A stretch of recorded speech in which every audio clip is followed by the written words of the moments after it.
Options they're a really, really complex security, and they take a lot of time to get your head around and actually understand fully, because basically with options, you are trading on volatility. Beginners option trading, options volume and open interest. In this section, you're going to learn about two remaining liquidity indicators, volume and open interest.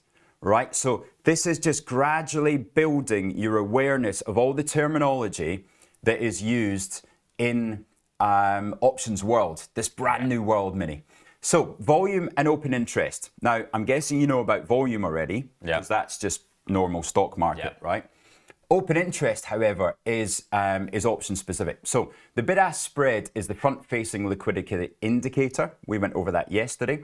Whereas volume and open interest are generally working in the background to give us more information about the bid-ask spread we're looking at. The more volume and open interest a contract has, the safer it is for you to assume that the bid-ask spread is nice and narrow. That helps you get in and out of trades at a fair price, the best price, and the cheapest slippage for you. So, shall we dig into what volume and open interest represent in the following slides? Now, Minnie, how's your eyesight doing? It's good. Let me read out the volume section. Go on then. So volume indicates the number of options or stock shares traded. In stocks, it reflects daily shares traded, while in options, it varies by expiration and strike. Higher volume suggests more trading activity, leading to tighter bid-ask spreads and a fairer price. For example, if Brad sells 2 puts to Sarah, volume increases by 2, regardless of whether these are opening or closing trades. Right, so Brad is selling 2 puts to Sarah, the volume increases by 2. So number of contracts traded per day is 2, and Brad's selling them to Sarah. But at the same time, Sarah's buying them from Brad. Right, so that's where you get this idea of volume. Now, we don't know whether those are opening or closing trades yet. Open interest is the number of active contracts at a specific strike and expiration. It doesn't apply to stocks which lack expiration, right? Stocks do not expire. Options expire. High open interest signals strong market participation and potentially narrow bid-ask spreads, facilitating easier entry and exit. Now, we've got another example for you. Matt and Joe are coming to the party. So Matt is selling a put to Joe as an open trade, so therefore open interest increases by 1. If it's a closing trade, it decreases by 1, right? So you can see the pot there with all the trades that are going on. And that is your open interest. When they're open, they go in, and when they are done, obviously, the number in the pot, the open interest gets lower. So, go on, Mini Cooper. Let's go. So we prioritize liquidity in stock and options trading, typically choosing strikes with over 1,000 contracts traded daily.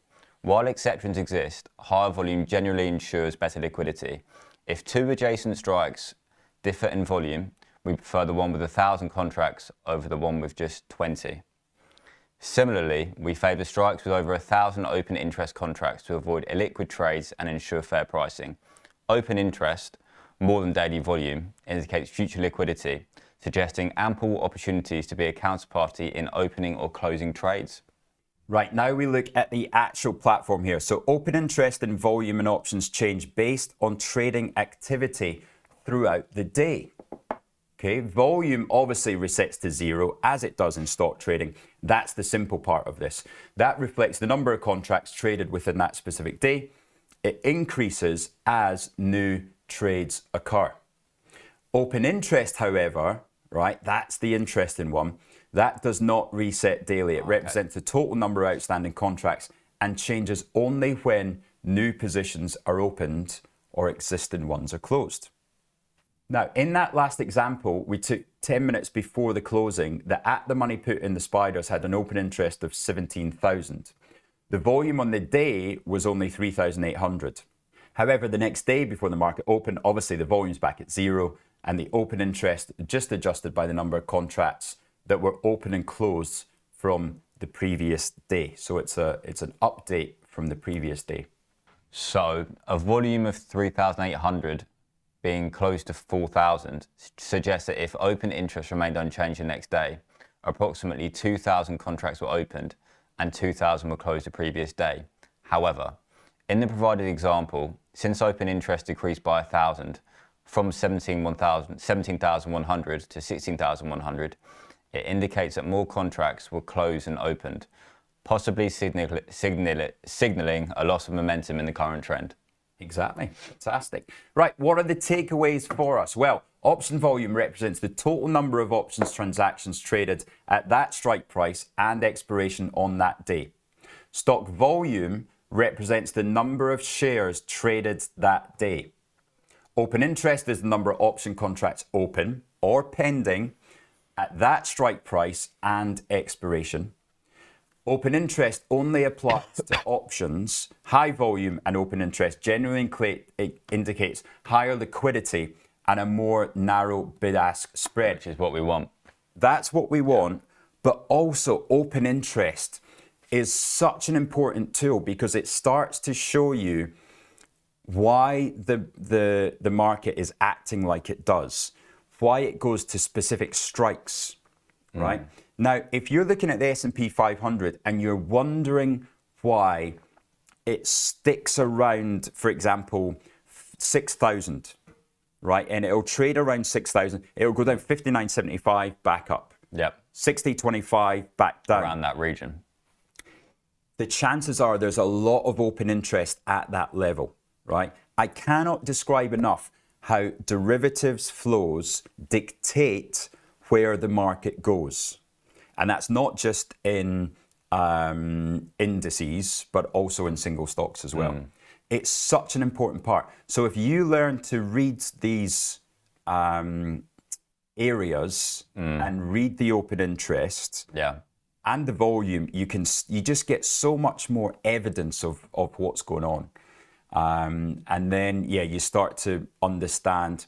We'll move on to gamma next week, like delta and gamma. Yeah, the Greeks. We'll move on to the Greeks, and then you'll work out exactly, or you'll see how they're so important in the movement during the day. And it all comes together.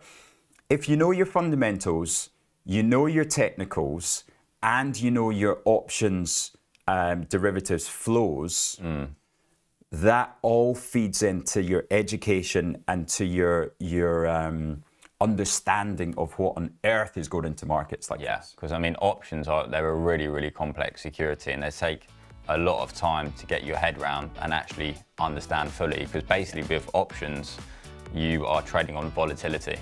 Exactly. Yeah. And if you understand the volatility, you understand moves like yesterday. And it does take some time to understand, but options, as you say, they're a really, really good security to trade. Really good.